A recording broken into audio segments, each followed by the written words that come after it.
Hi guys! Welcome back sa aking YouTube channel. I'm Lergy Padurina.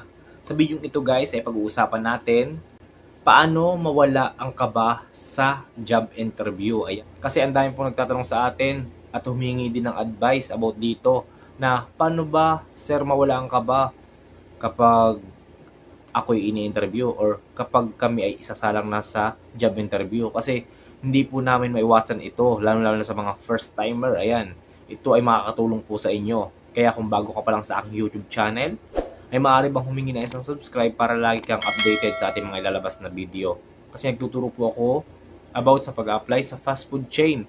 At sana ito ay makatulong sa inyo. Meron po tayong mga old videos dyan, nilagay ko lang po dito sa screen para po mapanood ninyo at sana po ito ay makatulong. Ayan. Ito po ay napakahalaga na panoorin ninyo, lalo-lalo sa mga aspiring service crew na gusto mag-apply sa fast food. Ito po ay makakatulong sa inyo. Kaya gumagawa po tayo ng mga video na yan para po talaga sa inyo yan, sa mga aspiring service crew. So, wag natin ito patagalin guys at mag-umpisa na tayo. Paano ba mawala ang kaba sa job interview? Ayan. So, para sa akin based on my experience lang guys, i-relax mo lang ang iyong sarili. Ayan. So, number 1, magsuot ng formal attire. Ayan. Magsuot guys kayo ng formal attire. Example, polo shirt, white. Then, slacks or kaya ay maong. Or basta, para sa inyo is formal attire siya. Pwede namang long sleeve. Then, black shoes or kaya rubber shoes. Basta, yung sa palagay nyo is kaaya-aya tingnan ng employer o kaya ay manager na mag-interview sa inyo. Ayan. So, pangalawa, malinis na buhok. Ayan. Malinis na buhok, hindi mahaba, hindi buwaghag. Kung kailangan lagyan nyo ng Gatsby or kaya ay BB oil para medyo shiny siya, lagyan nyo.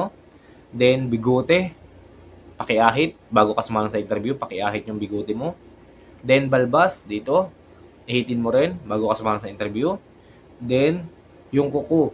Baka yung kuko po natin ay mahaba or madumi. Linisin po muna natin at putulan. Kasi yan po ay tinitingnan ng mag-interview sa atin, lalo-lalo na po at ang inyong ina-applyan ay fast food. Pag sinabi po natin fast food, pagkain po yan. So, kailangan po talaga dyan ay malinis. Ayan. Then, number 3, uminom ng tubig bago sumalang sa interview. Ayan. Napakahalaga po nito.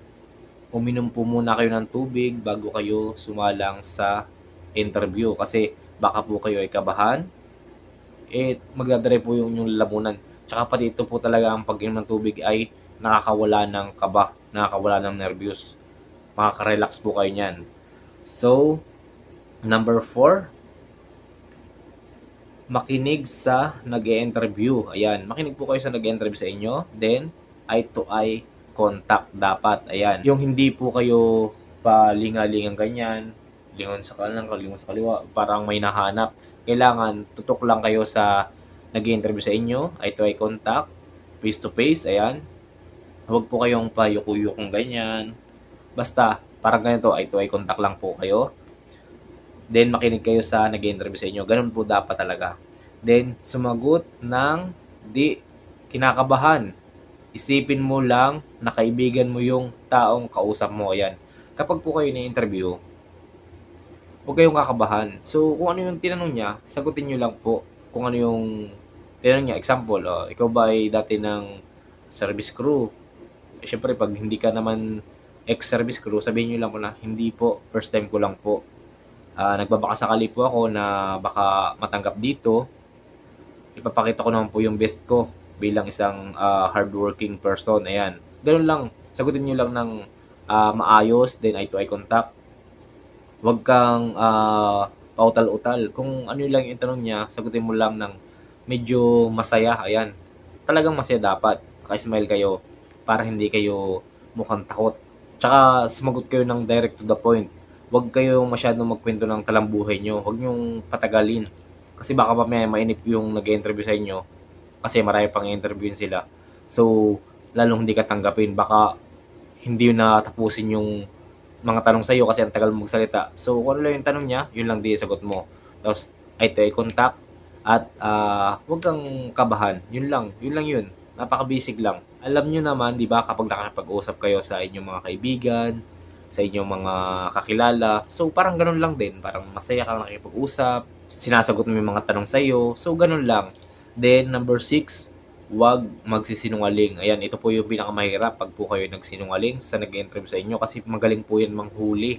Baka po nilagay mo sa resume mo, ikaw ay nagtrabaho ng ganito katagal sa isang company, tapos tanongin ka bakit ka umalis, tapos o kaya hingang ka ng COE dyan, wala kang maibigay na COE. Ang ibig sabihin ng COE, Certificate of Employment. Huwag po kayo maglalagay sa resume nyo ng kasinungalingan. Kapag po kasi kayo nahuli na kayo nagsisinungaling, ay sus, baka mahirapan po lalo kayong matanggap sa inyong trabaho. Maging honest lang po kayo kasi kapag tayo ay honest sa ating mga employer, sa mga tao na nakapaligid sa atin or sa nag-interview sa atin, is ang biyaya sa atin ay tuloy-tuloy. Tsaka po wala tayong pinangingilagan at kinakatakutan no, kapag po tayo ay hindi nagsisinungaling. Wala tayong tinatago. So maging totoo lang tayo sa ating sarili. Kasi kapag tayo ay totoo, ibig sabihin yan, papaniwalaan tayo na nag-interview sa atin, talagang kailangan natin ng trabaho. So, doon pa lang, mapapagkatiwalaan ka na eh, kapag totoo ka. Sa lahat ng bagay, mapapagkatiwalaan ka kasi doon pa lang sa sinabi mo, kung anong status mo ngayon, kung ano yung status mo sa sinabi mo, napapagkatiwalaan ka na. Ano pa kaya kapag ikaw ay nilagay sa mga counter, syempre, hawak kay pera. So, ibig sabihin nun, mapapagkatiwalaan ka sa mga bagay na yun. So, matutuwa sa iyo ang nag-interview sa iyo at maaari kang matanggap. So, sa mga lahat ng nag-a-apply po as a service crew at sa iba pa man na trabaho, sana ay matanggap kayo. At maraming salamat po sa inyong panood and God bless.